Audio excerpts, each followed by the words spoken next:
There is a version of you that you don't let anyone see, and there is a version of you that you don't even let yourself see. That's the shadow, not the spooky kind, not the monster under the bed.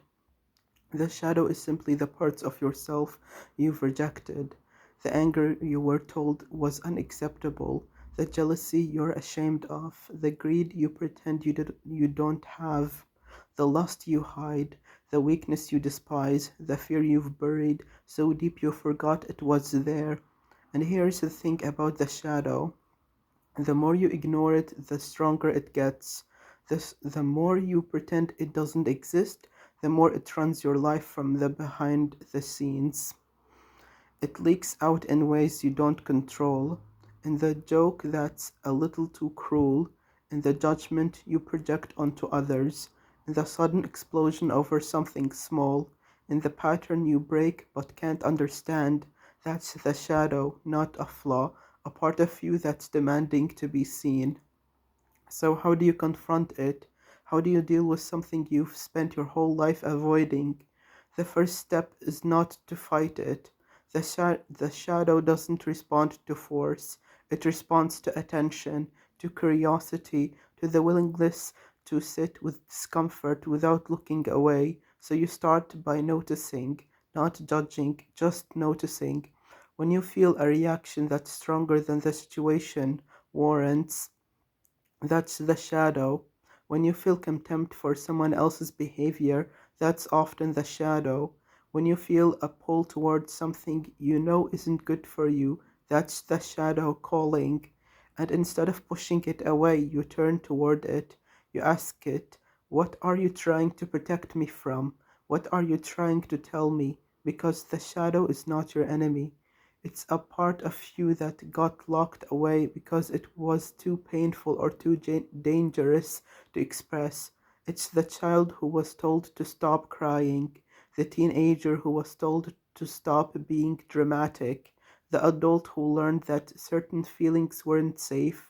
The part of you is still there, and it's still trying to be heard. The second step is to give it language.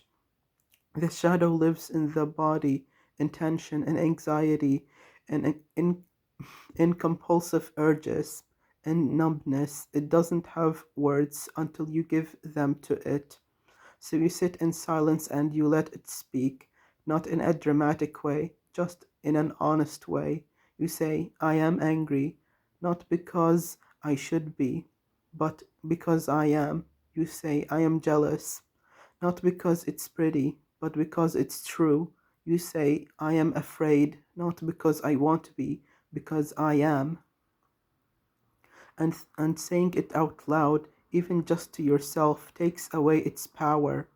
Because the shadow feeds on secrecy, on shame, on the belief that if anyone knew this part of you, they would leave.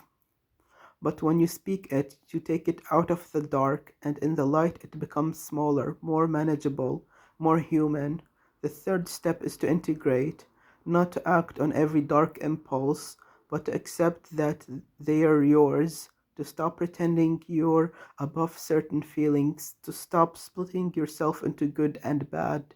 You are not your anger, but you are someone who gets angry. You are not your jealousy, but you are someone who feels jealous. And that's okay, that's human, that's wholeness you've been missing. The devil's chain in this is the belief that you must be good to be loved, that certain parts of you are unforgivable, that if you look at your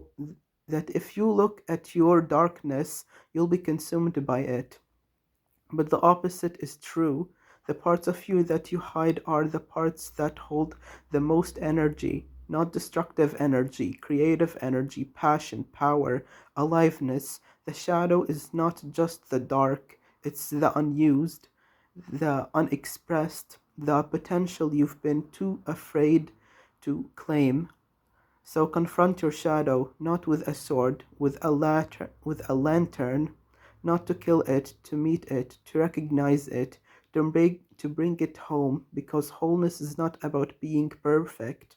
Wholeness is about being complete, and you cannot be complete while Half of you is locked in a cage. The key is in your hand.